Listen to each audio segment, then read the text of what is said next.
بسم الله الرحمن الرحيم. الحمد لله رب العالمين، والصلاة والسلام على سيدنا وحبيبنا محمد وعلى آله وأصحابه أجمعين. محترم سامعین، آج ہم انشاءاللہ 30ویں پارے کے مضامین کا خلاصہ آپ کی خدمت میں پیش کرنے جا رہے ہیں، اور اللہ رب العزت کی توفیق سے شروع سے لے کر کے چلتے چلتے آج ہم اس آخری پارے تک پہنچے ہیں، جس کی پہلی صورت ہے سورۃ النبا، جس میں اللہ رب العزت نے اپنی مختلف نعمتوں کا ذکر کیا ہے اور فرمایا کہ کیا ہم نے زمین کو فرش نہیں بنایا۔ اللہ رب العزت کے یہ جو نعمتیں ہیں یہ سوالیہ انداز اللہ رب العزت نے ذکر کی، فرمایا کیا ہم نے زمین کو فرش نہیں بنایا، یعنی کیا مطلب ہے یہ سوال کرنے کا کہ اگر ہم نے نہیں بنایا تو کون ہے زمین کو فرش بنانے والا، اور پہاڑوں کو میزیں نہیں بنایا، یعنی زمین ثابت نہیں ہے، اور ہم نے تمہیں جوڑا جوڑا پیدا کیا، اور ہم نے تمہیں نیند ایسی دی جو تمہارے لیے آرام کا سبب بنے، اور رات کو ہم نے پردہ بنایا، اور دن کو ہم نے تمہارے لیے وقت روزگار بنایا، اور تمہارے اوپر ہم نے 7 مضبوط آسمان بنائے، اور بھی بہت ساری نعمتیں ذکر کی۔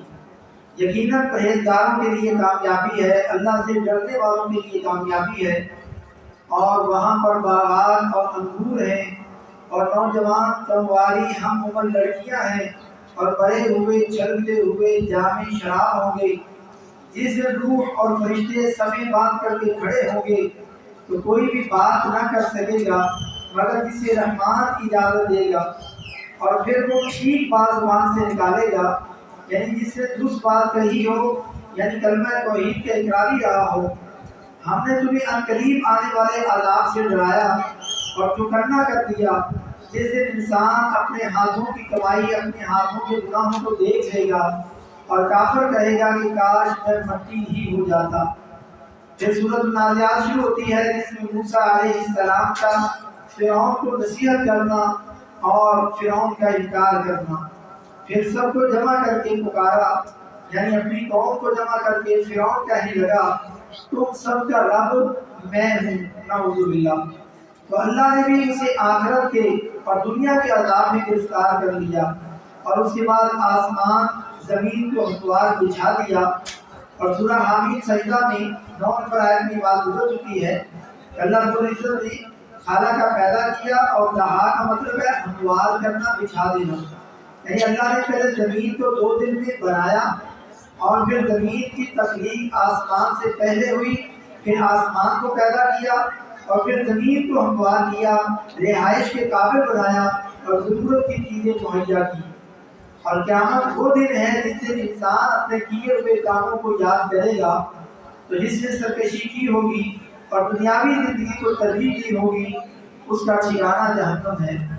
جنت میں جانے کی 2 شرائط کہ جو شخص اپنے رب کے سامنے کھڑے ہونے سے ڈر گیا، تقوی اختیار کیا، اور اپنے نفس کی خواہش سے روکا رہا، اس کا ٹھکانہ جنت ہے، یعنی گناہوں اور شرک سے اپنے آپ کو اس نے بچا کے رکھا۔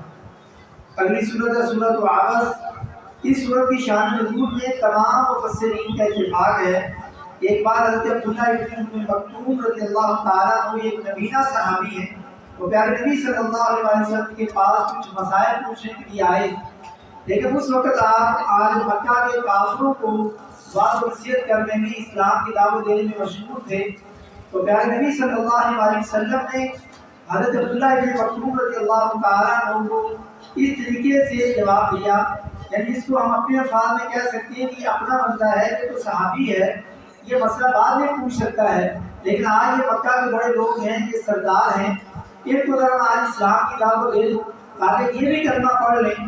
اللہ رب العزت کو یہ چیز پسند نہ آئی، فرمایا کہ آپ پرشو ہوئے، تیوری چڑھائی اور منہ موڑ لیا، صرف اس لیے اس کے پاس ایک نابینا آیا، تجھے کیا خبر، شاید وہ پاک ہو جاتا یا نصیحت سنتا اور اسے نصیحت فائدہ دیتی، اور جو بے پرواہی کرتا ہے اس کی طرف آپ پوری توجہ کر رہے ہیں، حالانکہ اس نے نہ سدھرنا ہے اور نہ ہی اس کے نہ سدھرنے پر ہم نے بھی آپ کو الزام دینا ہے، ہم بھی آپ کو الزام نہیں دیں گے، اور ان کافروں نے سدھرنا بھی نہیں۔ اور یہ جو شخص آپ کے پاس دوڑتا ہوا آیا اور وہ ڈرتا بھی ہے، اور وہ آپ سے اور آپ اس سے بے رخی برتتے ہیں۔ یعنی خلاصہ یہ ہے کہ ایک صحابی نبینا ہے، اور اللہ کے نبی صلی اللہ علیہ وسلم کے پاس پوچھنے آیا ہے، وہ اللہ سے ڈرنے والا ہے اور اپنی اصلاح کرنا چاہتا ہے، اور آپ اس کو ٹائم نہیں دے رہے، اور کافر جنہوں نے بات مانی نہیں آپ اس کو ٹائم دے رہے۔ تو اللہ تعالیٰ نے آپ صلی اللہ علیہ وسلم کے ساتھ اس صورت میں سختی فرمائی، یعنی کافروں کو پوری توجہ سے آپ بتا رہے ہیں، جب بھی وہ بے پرواہی کر رہے ہیں، وہ آپ کی بات نہیں سن رہے ہیں اور انہوں نے سدھرنا بھی نہیں، اور ان کے نہ سدھرنے پر ہم نے تو آپ کو الزام بھی نہیں دینا، اور یہ تو مزید سنورنے کے لیے دوڑتا ہوا آ رہا ہے، اور آپ ناگواری کے اثرات ظاہر کر رہے ہیں۔ پھر آگے فرمایا کہ اس سے انسان سب سے جان چھڑا کر اپنی فکر کرے گا، بس جب کان پہلے کر دینے والی قیامت آ جائے گی، اس دن آدمی اپنے بھائی سے اور اپنی ماں سے اور اپنے باپ سے اور اپنی بیوی سے اور اپنی اولاد سے بھاگے گا، لیکن آج دنیا میں ان کے پیچھے پیچھے دوڑ رہا ہے، کل قیامت والے دن کوئی کسی کے کام نہیں آئے گا۔ پھر اگلی سورۃ سورۃ التکویر، جس کے شروع میں قیامت کے قائم ہونے کا تذکرہ کیا گیا، اور جس نے قیامت کو دیکھنا ہو وہ سورۃ التکویر، سورۃ الانفطار اور سورۃ الانشقاق پڑھے۔ کسی سورت یہ تینوں صورتیں کسی پارے کی، یہ سورۃ ترمذی کی 1080 نمبر حدیث ہے۔ یعنی قیامت کا منظر آپ نے دیکھنا ہے تو یہ تین چھوٹی چھوٹی صورتیں ہیں، اس کا ترجمہ پڑھ لیں۔ اور فرمایا کہ قرآن مجید شیطان کا نہیں ہے، بلکہ یہ جبریل اللہ کی طرف لے کر کے اترتا ہے، اور یہ غیب کی باتوں کو بتانے میں بخیل نہیں۔ یعنی پیارے نبی صلی اللہ علیہ وسلم کے پاس جو غیب کی باتیں آتی ہیں، جو قرآن غیب ہے، اللہ تعالیٰ جو چیزیں بیان کرتے ہیں وہ غیب ہیں، تو اللہ کے نبی صلی اللہ علیہ وسلم ان غیب کی باتوں کو لوگوں تک پہنچانے میں کنجوسی نہیں کرتے۔ اور یہ قرآن شیطان مردود کا کلام نہیں، پھر تم کہاں جا رہے ہو؟ آج بتایا جا رہا ہے کہ جو بھی احکام اور فرائض آپ صلی اللہ علیہ وسلم پر وحی کیے جاتے ہیں، آپ صلی اللہ علیہ وسلم ان کو بتانے میں بخیل نہیں ہیں، اپنے پاس نہیں رکھتے، چھپاتے نہیں ہیں، بلکہ ان کی کھلم کھلا واضح طور پر تبلیغ کر دیتے ہیں، لوگوں تک پہنچا دیتے ہیں۔ لوگ اس آیت سے پیارے نبی صلی اللہ علیہ وسلم کے علم غیب ہونے کا دعویٰ کرتے ہیں اور اپنے غلط عقائد پر پردہ ڈالنے کی کوشش کرتے ہیں، جبکہ اللہ تعالیٰ نے سورہ نجم میں 27ویں پارے کی 2-3 نمبر آیت میں فرما دیا ہے، وَمَا يَنطِقُ عَنِ الْهَوَىٰ إِنْ هُوَ إِلَّا وَحْيٌ يُوحَىٰ، کہ ہمارا نبی اپنی مرضی سے نہیں بولتا، بلکہ جب بھی وہ بات کرتے ہیں اللہ کے حکم سے کرتے ہیں، اللہ کی اذن سے کرتے ہیں۔ اس آیت میں بھی یہ ہے کہ آپ جب بھی کوئی بات کرتے ہیں وہ اللہ کے حکم سے ہے۔ یہ جو غیب کی باتیں آپ پر وحی کی جاتی ہیں، آپ یہ غیب کی باتیں بتانے میں جو اپنے پاس چھپا نہیں رکھتے، ان میں کوئی کنجوسی نہیں کرتے، بلکہ لوگوں تک واضح طور پر پہنچا دیتے ہیں۔ اس کا یہ مطلب نہیں ہے کہ اللہ کے نبی صلی اللہ علیہ وسلم غیب جانتے ہیں، اور ایسے لوگ اپنے غلط طریقے کے استدلالات کر کے آیت کا غلط مفہوم نکال کر کے وہ خود بھی گمراہ ہوتے ہیں اور لوگوں کو بھی گمراہ کرتے ہیں۔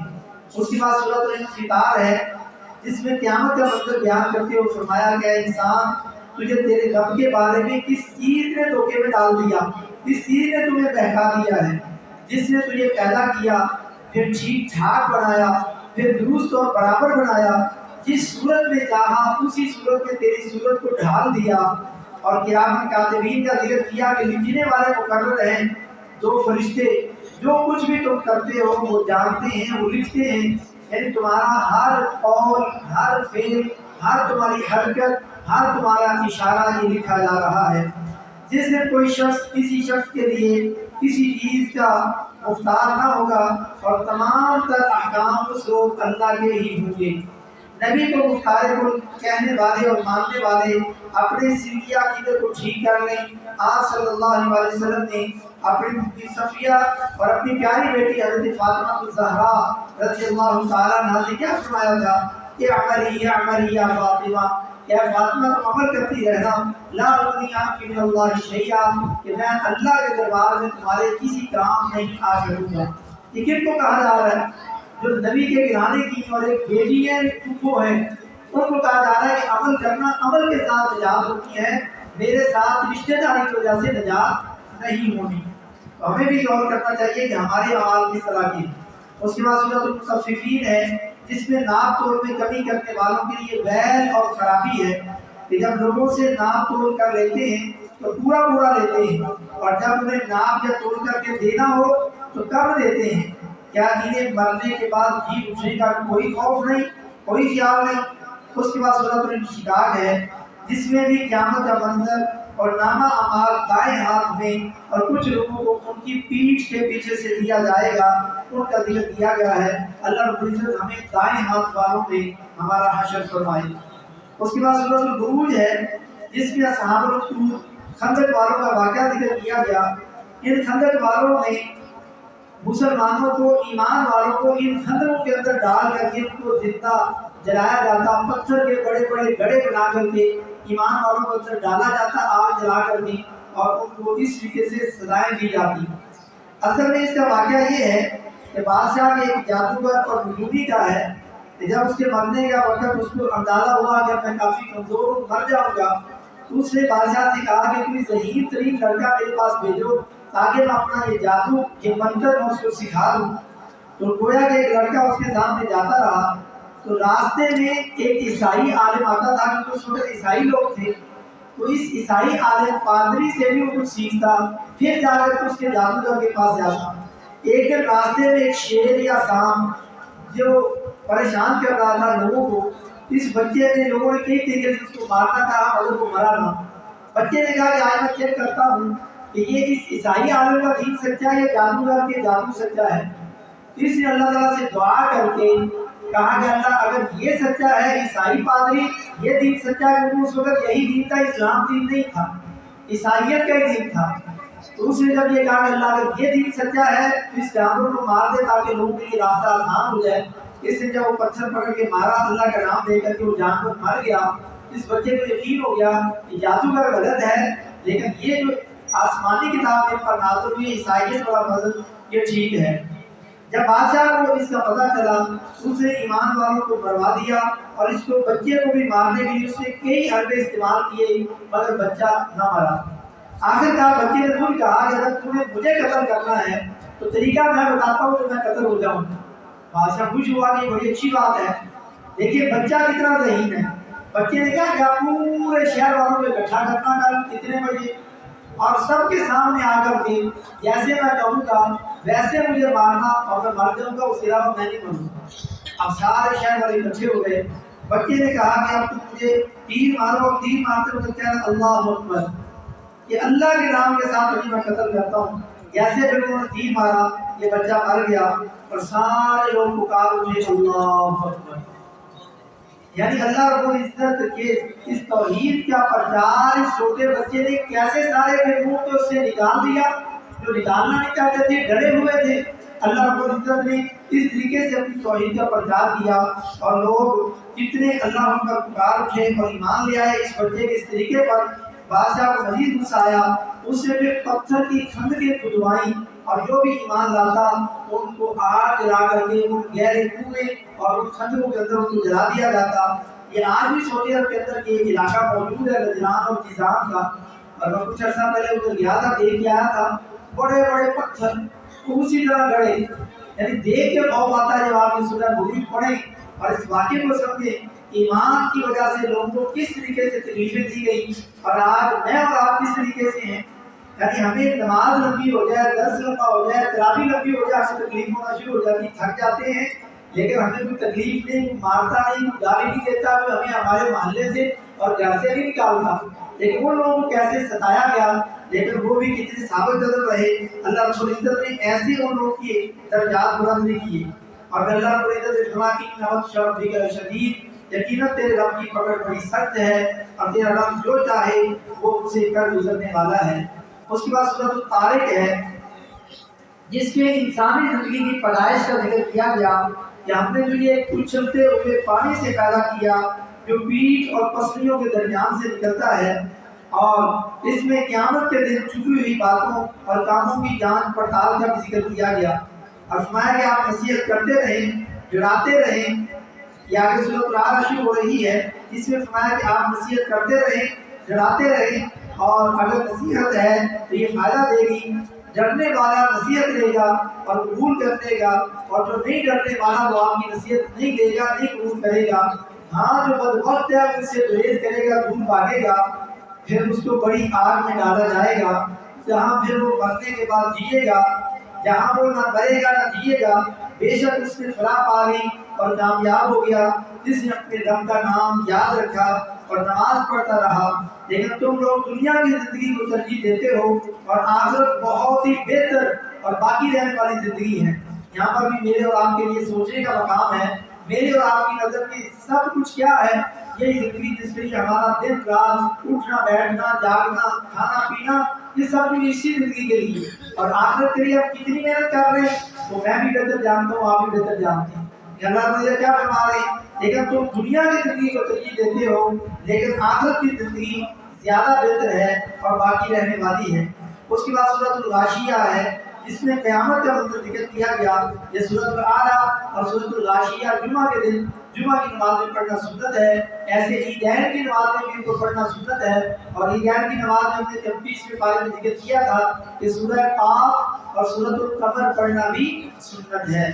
سورۃ الغاشیہ میں قیامت کا منظر اور دوزخیوں کو جو پانی پلایا جائے گا وہ نہایت گرم ابلتا ہوا گھلتا ہوا پانی پلایا جائے گا، اور ان کے لیے سوائے کانٹے دار درختوں کے اور کچھ بھی کھانا نہیں ہوگا۔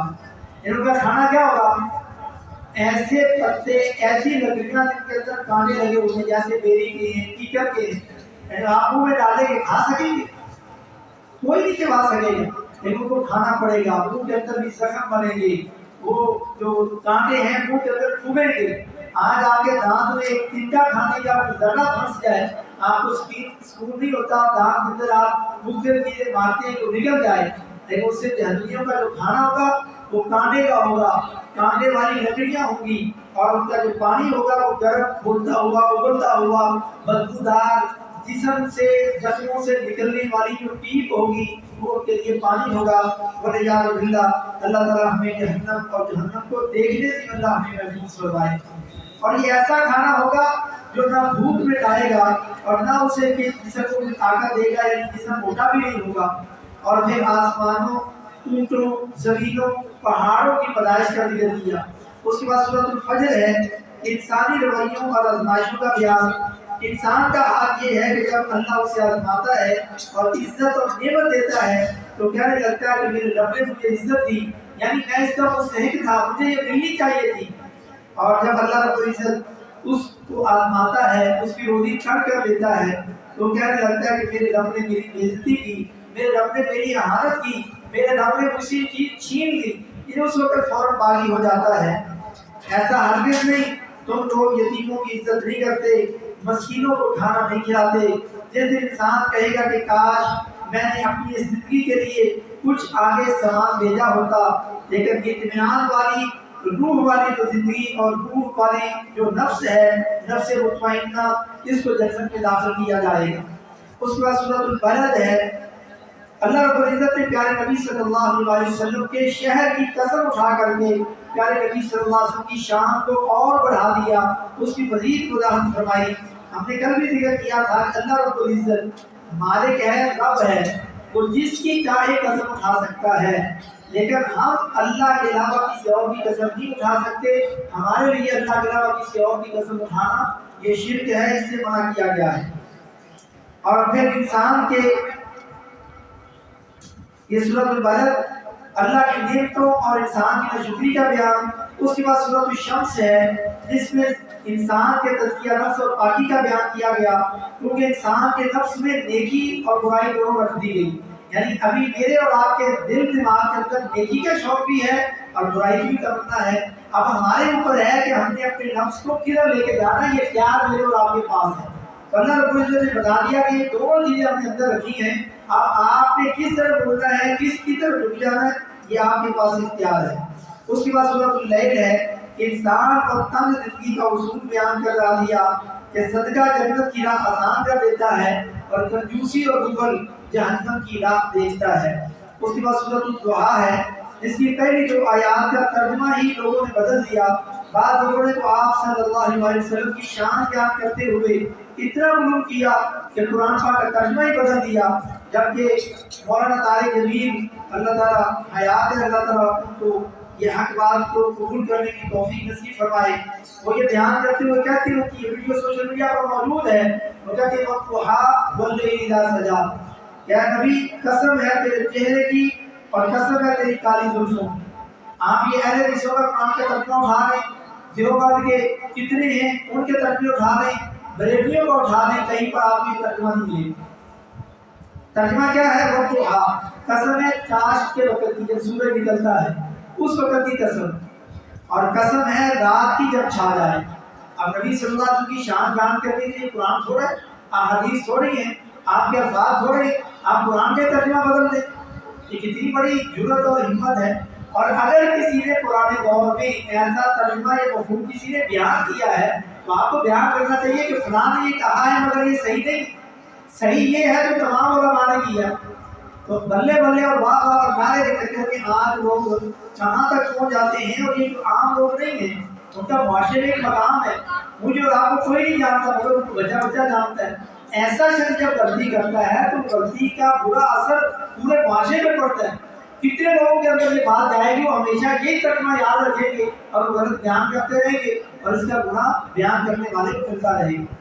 اللہ رب العزت ہمارے بڑوں کو، ہمارے بڑے ہیں، دین جاننے والے ہیں، لیکن غلطی ہو جانا تو بڑی بات نہیں ہے، لیکن غلطی پتہ چلنے کے بعد اس کی اصلاح کرنی چاہیے۔ سوشل میڈیا کا دور ہے، کہہ دینا چاہیے کہ مجھ سے غلطی ہوئی ہے، اصل ترجمہ یہ ہے جب تک یہ میری بات پہنچی وہ اپنی اصلاح کر لی، اس میں کوئی مسئلہ نہیں۔ لیکن سوشل میڈیا ہونے کے باوجود، باتیں پہنچنے کے باوجود اگر انسان توجہ نہ کرے، اپنی اصلاح نہ کرے تو پھر یہ بڑا مشکل معاملہ ہے۔ اس کے بعد اللہ تعالیٰ نے نبی صلی اللہ علیہ وسلم پر جو کئی احسانات کیے ان کا ذکر کیا۔ پھر سورۃ الشرح ہے جس کو علم نشرح بھی کہتے ہیں، فرمایا کہ ہم نے آپ صلی اللہ علیہ وسلم کا ذکر بلند کر دیا، یعنی جہاں بھی اللہ کا ذکر ہوگا وہاں پر رسول اللہ صلی اللہ علیہ وسلم کا ذکر ضرور ہوگا۔ اذان ہے جہاں پر آپ اشہد ان لا الہ الا اللہ کہتے ہیں، اشہد ان محمد رسول اللہ کہنا بھی ضروری ہے۔ تکبیر ہے تب بھی، نماز ہے تب بھی، آپ نماز میں جہاں الحمدللہ رب العالمین کیا کہ اللہ کی تعریفیں کرتے ہیں، وہاں آخر میں آپ کو سورۃ ابراہیمی بھی پڑھنا ہے کہ جب تک آپ اللہ کے ساتھ رسول اللہ صلی اللہ علیہ وسلم کا ذکر نہیں کرتے، آپ کی کوئی عبادت ایسی نہیں جو مکمل نہ ہو۔ دعا ہے آپ پہلے اللہ کی تعریفیں کرتے ہیں، اور جس دعا کے اندر درود نہ پڑھا جائے وہ دعا لٹکی رہتی، وہ آسمان تک پہنچتی نہیں۔ تو اللہ رب العزت نے آپ کا ذکر بلند کر دیا، لیکن اس کا مطلب یہ نہیں ہے کہ آپ نبی کو اللہ ہی ماننا شروع ہو جائے، یا نبی کو خدا کا درجہ دے دیں، یا نبی کو یہ درجہ دے دیں کہ نبی سب کچھ جانتا ہے، نبی غیب جانتا ہے، نبی پریشانیاں دور کر سکتا ہے۔ یہ مطلب نہیں ہے۔ جہاں اللہ کا ذکر ہے وہاں رسول اللہ صلی اللہ علیہ وسلم کا ذکر ہوگا۔ پھر مشکلات میں گھرے ہوئے بھی اللہ کا ڈر نہ چھوڑیں۔ زندگی میں تنگی کے بعد آسانیاں آتی ہیں، اور کبھی آسانیاں ہیں اس کے بعد تنگی آ جاتی ہے۔ پھر اللہ رب العزت نے حکم دیا کہ جب آپ فارغ ہوں تو اپنے رب کی عبادت میں محنت کریں اور اپنے پروردگار کی طرف دل لگائیں۔ یہاں ہمارے لیے، میرے اور آپ کے لیے بڑا سبق ہے کہ آپ اس دور میں جہاد میں مصروف ہیں، سفر ہیں، لوگ مسلمان ہو رہے ہیں، دن رات محنت ہے، دعوت و تبلیغ ہے، لوگوں کے تانے ہیں، لوگوں کی مارے ہیں، لوگ برا بھلا کہہ رہے ہیں، اس کے باوجود اللہ تعالیٰ کہہ رہے ہیں کہ ہماری عبادت میں محنت کر اور اپنا دین ہماری طرف لگا۔ آج میں اور آپ دیکھیے، ہمیں تو کوئی ایسی پریشانی بھی نہیں، اپنے کام کاج کی تھکاوٹ ہے نا، نیند ہی پوری نہیں نا، ہم کتنی عبادت کر رہے ہیں، کتنا دن لگتا ہے ہماری عبادت میں، کتنا ٹائم ہم اللہ کو دیتے ہیں۔ میں اور آپ یہ آخری ایام ہیں، ان میں بھی سوچ کر کے اپنا محاسبہ کریں کہ ہم اپنے رب کے ساتھ ہمارا تعلق کیسا ہے۔ بلکہ ہم تو فارغ بیٹھے ہوں یا فارغ ہو کہتے ہیں آؤ گپ شپ لگائیں، آؤ کہ تھوڑا سا ٹائم پاس کریں۔ میرے بھائیو، اللہ نے ہمیں دنیا میں گپ شپ کرنے کے لیے، ٹائم پاس کرنے کے لیے نہیں بھیجا، عبادت کرنے کے لیے بھیجا ہے۔ لیکن آج اکثر ہمارا طبقہ گپ شپ میں، سوشل میڈیا میں، مختلف چیزوں میں مصروف ہے۔ دین سیکھنے سکھانے، دین نشر کرنے، دین کو پھیلانے والے کاموں میں ہم بہت پیچھے ہیں۔ اس کے بعد سورۃ التین ہے جس میں انجیل، زیتون، طور سینا اور مکہ امن والے شہر کی قسم اٹھائی، یہ 4 چیزوں کی قسم اٹھائی۔ آگے انجیل ہے، زیتون نے اس کی قسم اٹھائی، اور یہ زیتون جو ہے یہ عربوں میں کھانے کا حصہ ہے، جیسے ہمارے یہاں کھانے پر سلاد ہونا یہ بہت ضروری چیز ہے۔ عربوں میں یہ زیتون بڑی عام چیز ہے، ہر کھانے میں، ہر دسترخوان میں آپ کو ملے گا، اور ہر پرچون کی دکان سے آپ کو ملے گا، اتنا عام ہے۔ لیکن ہے تھوڑا سا یہ اپنا ذائقہ، اس کا اپنا میٹھا ہے، کڑوا ہے، ہمارے لوگ اس کو پسند نہیں کرتے، مگر اللہ نے اب اس کی قسم اٹھائی ہے، اس پھل کے اندر کوئی چیز ہے، اس کو اپنی زندگی کا حصہ بنانا چاہیے، اور زندگی میں ضرور اس کی لذت اور انجیر اس کو کھانا چاہیے۔ اس کے بعد اللہ رب العزت فرمایا یقیناً ہم نے انسان کو بہترین صورت میں پیدا کیا ہے، اور سورہ بنی اسرائیل میں فرمایا وَلَقَدْ كَرَّمْنَا بَنِي آدم، یقیناً ہم نے اولاد آدم کو بڑی عزت سے نوازا۔ مگر آج لوگ اپنے آپ کو کہتے ہیں کہ میں سر مدینہ ہوں، میں مدینہ کا کتا ہوں اور نبی کے گھر کا کتا ہوں، اپنے نام کے ساتھ کتا لگاتا ہے اور فخر سمجھتا ہے۔ یہ میرے بھائیو یہ فخر نہیں ہے، یہ جہالت ہے، یہ ذلت ہے، یہ گناہی ہے، اللہ رب العزت کے قرآن کے خلاف ہے۔ اللہ رب العزت نے یہ عظیم نعمت آپ کو دی کہ آپ کو انسان بنایا، ساری مخلوقات سے آپ کو افضل بنایا، اور آپ کتا بننے کے پیچھے پڑے، آپ سگے مدینہ بن گئے۔ یہ کہاں کی عقل مندی؟ آپ کون سا دین پڑھتے ہیں؟ آپ کون سے قرآن کا مطالعہ کرتے ہیں؟ کس نبی کو آپ ماننے والے ہیں؟ اللہ نے کہا وَلَقَدْ كَرَّمْنَا بَنِي آدم، کہ ہم نے آپ کو تکریم دی، عزت دی، اور آپ کتا بننے کے چکر میں پڑے۔ اللہ رب العزت ایسے لوگوں سے امت مسلمہ کو بچائے۔ اور پھر آگے سورۃ العلق جس کی پہلی 5 آیات پہلی وحی میں نازل ہوئی، یعنی پہلا لفظ اس کا اقرا پڑھیں، یہ امت اقرا پڑھنے والی، لیکن ہم کیا پڑھنے والے ہیں؟ یعنی جب اللہ تعالیٰ نے فرمایا نبی امین سے نبی کو جا کے کہو کہ اقرا پڑھو، کیا پڑھو؟ English, math, physics, chemistry, biology, engineering, computer science, کیا پڑھنے کا کہا تھا؟ یہ قرآن۔ آج ہم دیکھیں ہم قرآن کو کیسے پڑھیں، تلفظ سے پڑھا ہے، ہمارے تلفظ ٹھیک ہے، قاری صاحبان ہر مسئلے میں موجود ہے، لیکن ہم نے قرآن ہی سے نہیں کیا، ترجمہ پڑھا ہے، قرآن کی تفسیر پڑھی ہے، یہ خلاصہ سن کے بھی ہم نے کوئی پوائنٹ نوٹ کیے ہوں۔ عرب ملکوں میں جب عالم ایسی چیزیں بیان کرتا ہے، ہر بندہ اپنی کاپی پینسل ساتھ لے کے آتا ہے کہ جو چیز ان کو نہیں لگے وہ ساتھ لکھتا جائے، نوٹ کرتا جائے، یا بات اس کو لے لے۔ اس کے نوٹس بھی موجود ہیں، اور اس کے ویڈیو کی صورت میں لنک موجود ہے یوٹیوب فیس بک پر، آپ یاسر مکی لکھیں گے یوٹیوب پر اور فیس بک پر، آپ کو وہاں یہ ویڈیو کی صورت میں مل جائے گا، اور آپ کو یہ خلاصہ ریٹن میں بھی مل جائے گا، آپ اس کو پڑھ لیں، سمجھ لیں۔ یہ اسی وقت ہوگا جب ہم یہ اپنا مقام سمجھ آئیں گے کہ پہلی وحی کے پہلے لفظ نے ہمیں یہ آرڈر دیا کہ اقرا پڑھو، کیا پڑھنا وہ یہ چیز پڑھنی، لیکن یہ چیز تو پڑھتے نہیں۔ ہم تو دنیا پڑھتے ہیں کیونکہ قرآن پڑھنے سے 20ویں 21ویں گریڈ کی نوکری نہیں ملنی، لیکن دنیا پڑھنے سے نوکری مل جائے گی۔ تو نوکر بننا سرکار کا پسند ہے ہم سب کو، یہ نوکری کا کیا مطلب؟ ہم نوکر ہیں، لیکن اللہ کے نوکر بننا پسند نہیں ہے کہ قرآن پڑھ کے اللہ کے نوکروں کو غلام بن جائے۔ تو یہ پہلی 5 آیات ہے، یہ پہلی وحی میں نازل ہوئی۔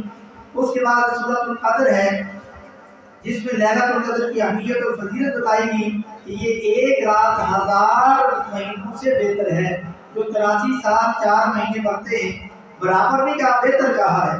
تو یہ کل آخری آج رات ہے، کل آخری رات ہے، تاک رات، پرسوں کی رات بھی نصیب ہو سکتی ہے۔ یہ 3 راتیں ہیں ہمارے پاس گری ہوئی رہ گئی ہیں۔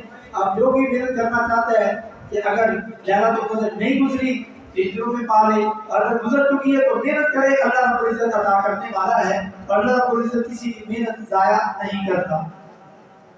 اس کے بعد سورۃ البینہ ہے جس میں اصل دین کا خلاصہ بیان کر دیا گیا، صرف ایک اللہ کی عبادت کریں اور اسی کے لیے دین کو خالص کرنے کا حکم دیا گیا۔ اللہ کے نبی صلی اللہ علیہ وسلم کے اوپر جو قرآن نازل ہوا اس میں اللہ نے فرمایا کہ اللہ اپنے نبی کے صحابہ پر راضی ہو گیا ہے، اور وہ بھی اپنے اللہ پر راضی ہو گئے۔ کیا ہی شان اور مقام صحابہ کو ملا، اللہ کہہ رہا ہے کہ میں تم پر راضی ہوں، اپنے نبی کے صحابہ پر راضی ہوں۔ جب اللہ راضی ہو جائے سب کچھ مل جاتا ہے، جب اللہ ناراض ہو جائے سب کچھ چھپ جاتا ہے۔ یہ وہ صحابہ کی جماعت ہے جن کو اللہ نے فرمایا کہ میں تم پر راضی ہو گیا، رضوان اللہ علیہم وارضاہم اجمعین۔ مگر لوگ آج صحابہ کو گالیاں دیتے ہیں، اللہ رب العزت ان کا ستیہ ناش کرے، ان کو تباہ و برباد کرے جو صحابہ کے بارے میں بولتے ہیں۔ اگر ان کے نصیب میں ہدایت نہیں تو اللہ رب العزت ان کے ساتھ ویسا سلوک کرے جیسے وہ الفاظ و کلمات اور جیسی بری تربیت جو صحابہ کے بارے میں رکھتے ہیں، اللہ اپنی شان کے لحاظ سے ان کو سزا سے نوازے، آمین۔ اس کے بعد سورۃ الزلزال ہے جس میں سورہ زلزلہ بھی کہتے ہیں، جس میں قیامت کے احوال بیان کیے گئے، اور نیکی اگر ایک ذرہ جتنی ہے تو وہ بھی تمہارے سامنے قیامت والے دن رکھی جائے گی، لائی جائے گی، اور اگر ایک چھوٹا سا ذرہ تمہارے گناہ کا ہے تو وہ بھی دیکھ کر کے شرمندہ ہونا پڑے گا۔ پھر سورۃ العادیات ہے، انسان کی ناشکری اور بے وفائی ذکر کی گئی، اور گھوڑے کی مثال دے کر کے بتایا کہ گھوڑا کتنا پالتو جانور ہے، آپ اس کی تھوڑی سی خدمت کرتے ہیں، پھر وہ تمہارے لیے لڑتا ہے، زخمی ہوتا ہے، میدان جنگ میں قتل تک ہو جاتا ہے، مگر اے انسان تو اپنے رب کی کتنی نعمتیں کھا کر کے تو اپنے رب کا پالتو نہیں بنتا، بلکہ غیروں کا تو پالتو بن جاتا ہے، مجھے چھوڑ کر کے غیروں کے در پہ جاتا ہے۔ ایک گھوڑے کی مثال سے اللہ رب العزت نے سمجھایا، مگر اے انسان اگر تو پھر بھی اپنے رب کا مقام نہ سمجھے تو پھر تو گھوڑے جیسے جانور سے بھی کیا گزرا ہے۔ اس کے بعد سورۃ القاریہ، اس میں بھی قیامت کا ذکر کیا گیا، اور ہمارے جو اعمال ہیں جو آج ہمیں نظر نہیں آتے ان کا وزن کیا جائے گا، یہ نظر آئیں گے، ان کا ویٹ ہوگا، وزن ہوگا، اور یہ ترازو کے اندر تولے جائیں گے۔ اس کے بعد سورۃ العصر ہے، کہ کامیابی کا طریقہ اس میں بیان کیا گیا اور خسارے سے، نقصان سے بچنے کے اصول بیان کیے گئے۔ امام شافعی رحمۃ اللہ علیہ فرماتے ہیں کہ اگر یہی سورۃ العصر نازل ہو جاتی، پورا قرآن نازل نہ ہوتا، یہ پورے قرآن کا خلاصہ اسی سورت کے اندر ہے، یعنی یہی سورت پورے قرآن کے مقابلے میں کافی تھی۔ اور آگے سورۃ الہمزہ ہے کہ جس میں لوگ مال کو گن گن کر کے رکھتے ہیں، ان کی وعید بیان کی گئی، ان کو ڈرایا گیا، اور مال کی بنیاد پر تکبر کرنے والوں کو ہدایت دی گئی۔ پھر سورۃ الفیل ہے، ہاتھی والی سورت، ایلیفنٹ جس کو کہتے ہیں۔ حبشہ کے بادشاہ کی طرف سے یمن میں ایک گورنر ابرہا الاشرم تھا، جس نے خانہ کعبہ کو چھوڑ کر کے ایک ایسا بت بنایا، عبادت گاہ بنایا، تعمیر کروایا، تاکہ لوگ خانہ کعبہ کو چھوڑ کر کے یمن میں اس کے بت کی طرف آئیں، تاکہ وہاں مال و دولت کی فراوانی ہو۔ اور کسی نے غصے میں اس کے بت خانے میں جا کر کے پاخانہ کر دیا، بڑی گندگی کر دی، اس کو بڑا غصہ آیا، تو وہ بڑا لشکر لے کر کے یمن سے مکہ کی طرف آیا خانہ کعبہ کو شہید کرنے کے لیے، کہ جس طرح میرے بت کی کسی مسلمان نے بھی حرمتی کی ہے، یا جس نے بھی کی تھی یمن میں مسلمانوں کے اس غیر خانہ کعبہ کی بھی حرمتی کروں گا، بلکہ اس کو شہید کر دوں گا۔ اللہ جب کسی سے کام لینا چاہے، اللہ رب العزت نے چھوٹے چھوٹے ابابیل پرندے بھیجے جن کی چونچوں کے اندر انگارے تھے، پتھر تھے، جیسے وہ پھینکتے ہاتھیوں کو لگتے، وہ آگ بن کے لگتے اور وہ تباہ ہوتے جاتے، جلتے جاتے۔ اللہ رب العزت نے اس طریقے سے اتنا بڑا لشکر تباہ کر دیا، اور اللہ رب العزت ہر چیز پر قادر ہے۔ پھر سورۃ قریش کا ذکر کیا کہ کافر لوگ کہتے ہیں کہ تم لوگ بھی خانہ کعبہ کے آگے سجدے کرتے ہو، تو کیا فرق ہے؟ کیوں جی؟ کافروں کا اور انڈیا والوں کا یہ اعتراض ہے آپ لوگوں پر کہ آپ ہمیں کہتے ہو کہ ہم منظر کے آگے سجدہ کرتے ہیں، تم لوگ بھی تو خانہ کعبہ کے آگے مکہ جاتے ہو، جو لوگ گئے ہیں اللہ رب العزت ان کو بار بار خانہ کعبہ مسجد نبوی کی زیارت نصیب فرمائے، اور جو نہیں گئے اللہ رب العزت ان کو بھی جلد زیارت نصیب فرمائے، اور ہم سب کو اکٹھے ہی لے جائے، آمین۔ جس طرح اکٹھے پورا قرآن قاری صاحب سے سنا اور پورا قرآن کا خلاصہ بھی سنا، اللہ رب العزت ایسے ہمیں خانہ کعبہ مسجد نبی میں بھی جمع فرمائے اور ایسے جنت میں بھی جمع فرمائے۔ تو کیا جواب ہے اس کا؟ آپ خانہ کعبہ میں جب کر کے سجدہ کرتے ہیں نا، وہ بھی تو ایک دیوار ہے۔ فَلْيَعْبُدُوا رَبَّ هَٰذَا الْبَيْتِ، ہم خانہ کعبہ کو سجدہ نہیں کرتے، خانہ کعبہ کے رب کو سجدہ کرتے ہیں۔ یہ صرف مرضیت قائم کرنے کے لیے یہ بتایا گیا کہ ادھر چہرہ کرتے ہیں، سجدہ خانہ کعبہ کو نہیں کرتے، سجدہ خانہ کعبہ کے رب کو کرتے ہیں۔ پھر سورۃ الماعون ہے، آخرت کا انکار کرنے والے اور یتیم کو دھکے دینے اور مسکینوں کو کھانا نہ کھلانے والوں کی وعید، اور اچھے نمازی وہ ہیں جو نمازوں سے غافل نہیں اور سستی کا شکار نہیں اور ریاکاری نہیں کرتے، اور استعمال کی چیزیں، چھوٹی موٹی چیزیں جو آپ ہمسایوں سے لیتے دیتے ان سے روکتے نہیں، یعنی ہمسایہ اگر کوئی چیز مانگنے آ جائے تو ایسی قیمتی چیز نہ ہو جس کے خراب ہونے کا ڈر ہو، بعد میں لڑائی ہو، لیکن عام استعمال کی چیزیں، کوئی برتن ہے، گلاس ہے، جگ ہے اور گھر کی چیزیں، وہ دینے سے منع نہ کیا کریں، اس سے کچھ فرق نہیں پڑتا۔ تو اس چیز کی ہمیں توجہ دلائی گئی۔ پھر سورۃ النحل جس کو سورۃ الکوثر کہتے ہیں، کہ پیارے نبی صلی اللہ علیہ وسلم کو حوض کوثر عطا کیا گیا، یہ ایک نہر ہے۔ پیارے نبی صلی اللہ علیہ وسلم کو اللہ تعالیٰ نے نرینہ اولاد، بیٹے بھی دیے، بیٹیاں بھی دی، لیکن تینوں بیٹے اللہ رب العزت نے بچپن میں واپس لے لیے، کہ اللہ تعالیٰ کی حکمت اور اللہ رب العزت بیٹے جانتا ہے۔ لوگوں نے آپ صلی اللہ علیہ وسلم کو تانے دیے کہ نعوذ باللہ آپ کی نسل ہی باقی نہیں بچے گی، کیونکہ بیٹا رہا نہیں اور بیٹوں سے آگے نسل بڑھتی ہے۔ اللہ رب العزت نے پھر اس کا جواب دیا کہ ہم نے آپ کو حوض کوثر عطا کیا، بس آپ اپنے رب کے لیے نماز پڑھیں اور قربانی کریں۔ یہاں قربانی عام نہیں، اونٹ کی قربانی، یہ نماز پڑھیں اور بڑی قربانی کریں، کیونکہ اپنے آپ کو بڑی نعمت عطا کی ہے۔ بے شک آپ کا جو دشمن ہے وہی لاوارث ہے، وہی بے نام و نشان ہے، وہی نسل کٹا ہوا ہے، آپ نہیں۔ آج دیکھ لیں ابو جہل کا نام لے کر کے لوگ کیا کہتے ہیں، اور نبی کا نام لے کر کے کافر بھی تعریف کرنے پر آج مجبور ہو چکے ہیں، اور ایسی کتاب لکھی جا چکی ہے کہ سب سے بڑا لیڈر اور لکھنے والا کافر ہے. اگر کوئی دنیا میں سب سے بڑا اور سچا لیڈر اگر کوئی ہے تو پہلا نام محمد رسول اللہ صلی اللہ علیہ وسلم کا آتا ہے. یہ ہے کہ اللہ نے آپ کا نام باقی رکھا اور قیامت تک ہے اور کافروں کے نام کٹ چکے ہیں. پھر سورۃ الکافرون ہے جس میں فرمایا کہ انہوں نے کہا کہ آپ ہمارے رب کی ایک دن عبادت کریں ایک دن ہم تمہارے رب کی عبادت کریں گے. اللہ نے فرمایا ایسا نہیں, آپ ان کو کہہ دیں نہ میں عبادت کرتا ہوں اس کی جس کی تم عبادت کرتے ہو. یعنی یہ کبھی ممکن ہی نہیں کہ میں توحید کو چھوڑ کر کے شرک والا راستہ اختیار کروں, اور نہ تم عبادت کرنے والے ہو اس کی جس کی میں عبادت کرتا ہوں, یعنی رب کی. یعنی میں نے تو تمہارے بتوں کی عبادت کرنی نہیں اور یہ ہو سکتا ہی نہیں, لیکن جس رب کی میں عبادت کرتا ہوں تم کافر کرنے والے نہیں ہو. تمہارے لیے تمہارا دین اور میرے لیے میرا دین.